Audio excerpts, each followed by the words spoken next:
Hello Persona fans and welcome back to Trinity Soul Tuesdays, the show where I cover an episode of Persona Trinity Soul every 2 weeks and encourage you all to watch along with me. When we last left off, it was a real blast to the past, but on today's episode, they quickly remind us that Konoru is still dead. God forbid we forget that happened. There's even a scene of Ito cleaning up her depressing fake house.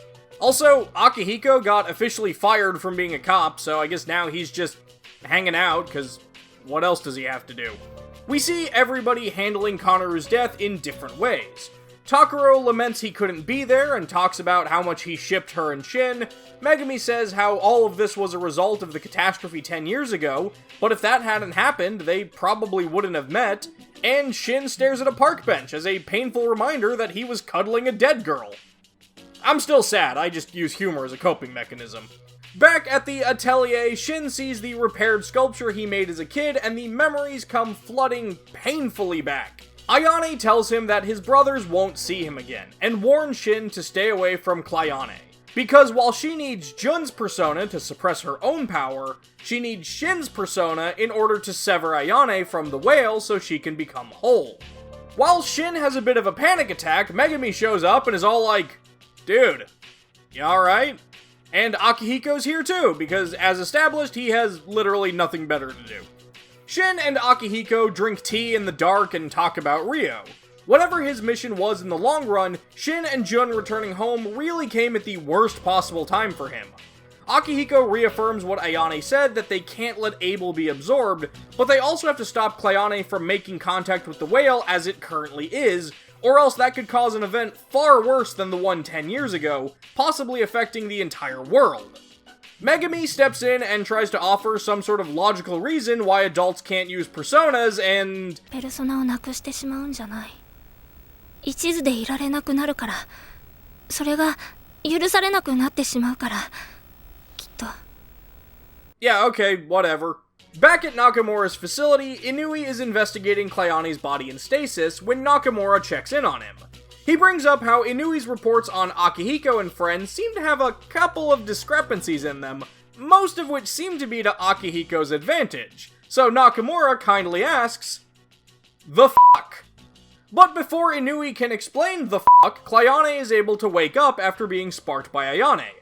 And it turns out that the insanely powerful persona-wielding Bionoid clone is perfectly capable of breaking through all the top-notch defensive systems of the bowling alley parking lot, knocking most people there into apathy, and even repelling Inui after he places some sort of a device onto her.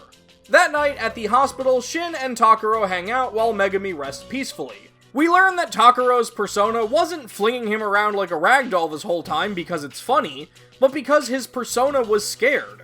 Because Takuro was scared. And also because it was funny. After being abandoned by his family and betrayed by his relatives and the other kids, Takuro's mind fell into rebellion, and he was scared to use his persona knowing it was scared. It was only through hanging out with the others and reconnecting with his dad that Takuro felt like he was fully capable of using his persona properly. The same way Megumi was able to finally cast aside the self she tried to repress and now uses her persona because she wants to help people. Again, these moments probably would have been when these characters awoke to their ultimate personas if those had been a thing in this series. And Takuro ends the scene by saying the words that Shin needs to hear. 昔、何があったとしても、俺らにとって、お前はお前だかんな。 Meanwhile, Cleone is just kinda strolling through the city. Some punks try to bother her, zap, apathied. Shin manages to make it to the beach and stares out into the ocean. He remembers those people who hang out here in hopes of being taken away, and perhaps wonders if the whale could take him so he could be reunited with his brothers. As he stares out into the sea, his consciousness starts to slip into seemingly another world. A world where Yuki is still alive and aged alongside her brother. A world where their parents are still alive. Eiko is still alive, and hey, she and Ryo are thinking about getting engaged. And most importantly of all, there's more corn! It's a wholesome dream world for Shin, where everyone is laughing and smiling, and even the real Shin is like, heh, yay. Whale feathers start flying all over the city, and even Narasaki seems to wake up a bit.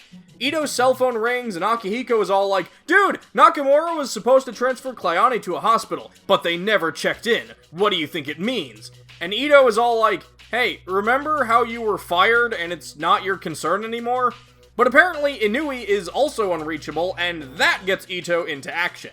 Then Akihiko comes face to face with Ryo for the first time in the series, and he's all like, "Dude, you were fired, remember?" Klayane, with Devi summoned, makes her way to the beach, and as a flurry of whale feathers float through the air, Shin is gone. And that is where this episode ends. I didn't really think any one thing in this episode was done especially well, but I can't really say it was a bad episode either. Similar to episode 12 way back when, this episode served the purpose of setting us up for the next episode. After 25 episodes, all the puzzle pieces are in place. There's nowhere else to go right now, and we just need to buckle in and get ready for the finale. Those of you that are watching along at home, what did you think of this episode? Let me know in the comments below, and I'll see you all again in 2 weeks, but for now, so long. On the next and final episode of Trinity Soul Tuesdays.